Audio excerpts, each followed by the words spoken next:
ನಮಸ್ಕಾರ ಎಲ್ಲರಿಗೂ. ಸಾಡೆ ಸಾತಿ, ಶನಿ ಕಾಟ ಅಥವಾ ಶನಿ ದೋಷ, ಈ ಒಂದು ಸಬ್ಜೆಕ್ಟ್ ಇಟ್ಕೊಂಡು ಪಬ್ಲಿಕ್ ಅಲ್ಲಿ ಒಂದು ರೀತಿ ಒಳ್ಳೆ ಅವೇರ್ನೆಸ್ ಕ್ರಿಯೇಟ್ ಮಾಡ್ಬಿಡ್ತಾರೆ. ಅದರಲ್ಲೂ ಕೂಡ ಕಮರ್ಷಿಯಲ್ ಆಗಿ ಜನಗಳಿಗೆ ಒಂದು ರೀತಿ ಭಯ, ಈ ತರ ಅದಾಗಿದೆ ಇದಾಗಿದೆ, ಪೂಜೆ ಮಾಡಿಸ್ಬೇಕು, ಆ ದೇವಸ್ಥಾನಕ್ಕೆ ಓಡಿಸ್ಬೇಕು ಅಂತೇಳಿ ಕುತ್ಕೊಂಡ್ಬಿಟ್ಟಿದ್ದಾರೆ. ದಯವಿಟ್ಟು ನೀವು ಅಲ್ಲಿ ಹೋಗಿ ಇಲ್ಲಿ ಹೋಗಿ ನಿಮ್ಮ ಸಮಸ್ಯೆ ಬಗೆಹರಿತು ಅಂತ ಯಾರಾದ್ರೂ ನೀವು ಹೇಳಿದ್ರೆ ದಯವಿಟ್ಟು ಯೋಚನೆ ಮಾಡಿ. 1,00,000 ಸರಿ, ಯಾವುದು ಆ ತರ ಇಲ್ಲ. ಸಬ್ಜೆಕ್ಟ್ ಅಲ್ಲಿ ಬಹಳ ಕ್ಲಿಯರ್ ಆಗಿ ಕೊಟ್ಟಿದ್ದಾರೆ. ನಿಮ್ಮ ಕರ್ಮನ ಯಾರು ಚೇಂಜ್ ಮಾಡೋದಿಲ್ಲ. ಅದರಲ್ಲೂ ಕೂಡ ಈ ಪೂಜೆಯಿಂದ ಏನಾದ್ರು ಬಗೆಹರಿತಾ? ಪೂಜೆ ಅನ್ನೋದು ಜಸ್ಟ್ ಒಂದು ಆಧ್ಯಾತ್ಮಿಕ ಅಷ್ಟೇ, ಸಮಾಧಾನಕ್ಕೆ ನಾವು ಮಾಡಬೇಕು.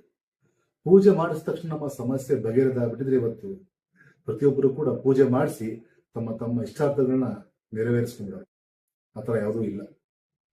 ಸೊ ಈ ಒಂದು ಸಾಡೆ ಸಾತಿ ಅಂತ ಈ ಒಂದು ಸಬ್ಜೆಕ್ಟ್ ಇಟ್ಕೊಂಡು ಎಷ್ಟೋ ಜನ ಇವತ್ತೆಲ್ಲ ನರಳ್ತಾ ಇದ್ದಾರೆ.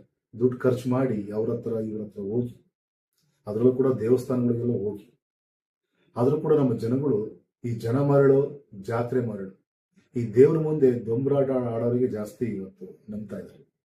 ಆದ್ರೆ ನಾನು ಹೇಳ್ತೀನಿ ಅಂತಂದ್ರೆ, ದೇವ್ರ ಮೇಲೆ ನಂಬಿಕೆ ಇರಲಿ, ಮೂಢನಂಬಿಕೆ ಬೇಡ. ಸೊ ಇವತ್ತೊಂದು ವಿಶೇಷವಾದಂತಹ ಒಂದು ತಂತ್ರವನ್ನು ತಿಳಿಸ್ಕೊಡ್ತೀನಿ ಈ ಸಾಡೆ ಸಾತಿ ಅಥವಾ ಈ ಶನಿಯ ಕಾಟಕ್ಕೆ. ಪ್ರತಿ ಶನಿವಾರ ನಿಮ್ಮ ಸುತ್ತಮುತ್ತಲಿರುವಂತಹ ಆಸ್ಪತ್ರೆಗೆ ಹೋಗ್ಬಿಟ್ಟು ರೋಗಿಗಳಿಗೆ ನಿಮ್ಮ ಕೈಯಿಂದ ಹಣ್ಣುಗಳನ್ನ ನೀವು ದಾನ ಮಾಡಿ. ಹಾಗೆ ಅದೇ ಶನಿವಾರ ದಿನ ಎಳ್ಳೆಣ್ಣೆ ಶನಿ ಮಹಾತ್ಮ ದೇವಸ್ಥಾನಕ್ಕೆ ಹೋಗ್ಬಿಟ್ಟು ಅಭಿಷೇಕ ಮಾಡಿಸಿ. ಬಹಳ ಉತ್ತಮವಾದಂತಹ ಈ ಒಂದು ಫಲಿತಾಂಶ ಸಾಡೆ ಸಾತಿ ಅಥವಾ ಈ ಶನಿ ದೋಷಕ್ಕೆ. ಸರ್ವೇ ಜನ ಸುಖಿನೋ ಭವಂತು.